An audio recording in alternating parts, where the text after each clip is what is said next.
जो पांडियान कहीं सन्यास नहीं पारुना तारी उत्तर आपण मैंने पांडियान को पछरे कहीं पड़ीछन आपण मैंने पांडियान को कथा छड़ा आउ तो आपण मैंने किछि देखा जाउनै वर्तमान मुख्यमंत्री घर कोन ओडिया ना आपण मैंने तांको तो कहीं आलोचना समालोचना करूना ए कथा जाई कि एठी आमे खोजुचंदी सेठी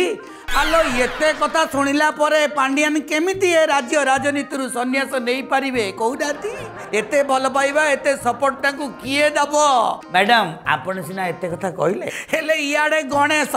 माने गणेश्वर बाबू तरिकिलेनी सुनुनांती से एमिति कोन कहलेनी पांड्यान को ऊपर नवीनकर भरोसा আছে সে তাঙ্কর ঘনিষ্ঠ সহযোগী কিন্তু তার অর্থ নয় সে সবে সবা बुझिले नारायण गणेश्वर बाबू को कथार जहाँ नागुची मन भितर प्रबल कथा अच्छी पार्टी को आउची किंतु सार आमर देखी चाहिए गोटे गोटे काढ़ी चौबौंट हाँ रे भाई कथारे पा अच्छी पानी रे घर करके तुम कुंभीर संगे लड़िले हम किए आर अर्थ नुह सी सब सबा he never takes any decision केबे केबे कहिसंती मुख्यमंत्री आम पूर्वतन मुख्यमंत्री जे मोर उत्तराधिकारी पांड्या नेबे